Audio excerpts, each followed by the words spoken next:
आज हम लोग टाइम और टेंस के अंतर्गत फ्यूचर कॉन्टिन्यूअस टेंस की बात करेंगे। फ्यूचर कॉन्टिन्यूअस टेंस की पढ़ाई करेंगे। तो सबसे पहले हम लोग फ्यूचर कॉन्टिन्यूअस टेंस को किस प्रकार से डिफाइन करते हैं उसको पढ़ते हैं कि future continuous tense is used when an action is thought to be going on in the future. इसको समझते हैं हम लोग कि फ्यूचर कॉन्टिन्यूअस टेंस भविष्य में किसी काम के होने की संभावना को व्यक्त करता है। फिर से सुनिए इसको और समझिए कि फ्यूचर कॉन्टिन्यूअस टेंस भविष्य में किसी काम के होने की संभावना को व्यक्त करता है।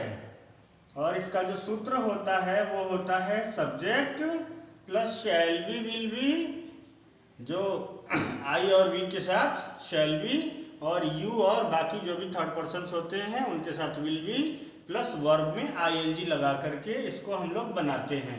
इसको थोड़ा उदाहरण से अगर हम लोग समझने की कोशिश करें तो ज़्यादा समझ में आएगा कि जैसे मैं काम करता रहूँगा, तो ये भविष्य की बात है और एक थॉट भी है कि काम करता रहूँगा, तो I shall be doing the work, हम काम करते होंगे, we shall be doing the work, तुम काम करते होगे, you will be doing the work, वह काम कर रहा होगा, he will be doing the work.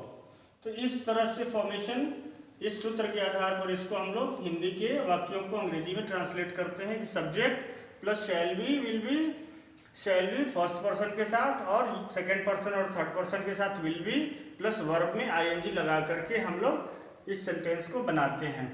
अब इसके अफर्मेटिव, इंट्रोगेटिव और नेगेटिव पार्ट्स को समझते हैं कि किस तरह से चेंज करते हैं हम लोग। जैसे अगर अफर्मेटिव में कहा जाएगा आई शैल बी डूइंग, तो उसका इंट्रोगेटिव हो जाएगा शैल आई बी डूइंग, और उसका नेगेटिव हो जाएगा I shall not be doing.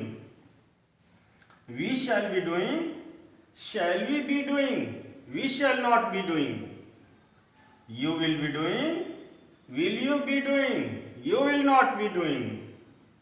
He will be doing, will he be doing, he will not be doing। she will be doing, will she be doing, she will not be doing। they will be doing, will they be doing, they will not be doing। इस तरह से हम लोग इसको affirmative, interrogative और negative form में change करते हैं। इस सूत्र के आधार पर हम लोग अफर्मेटिव सेंटेंसेस को ही बनाते हैं। और एक बार और हम लोग इस डेफिनेशन को समझते हैं कि future continuous tense is used when an action is thought to be going on in the future। It means that future continuous tense भविष्य में किसी काम के होने की संभावना को व्यक्त करता है। ठीक है बच्चों, तो तुम सभी लोग जो भी ब्लैक बोर्ड पर लिखा हुआ है उसको पहले अपनी नोटबुक में लिख लोगे और लिखने के बाद इस वीडियो को देखोगे तो तुम लोगों को ज़्यादा समझ में आएगा। Thank you students.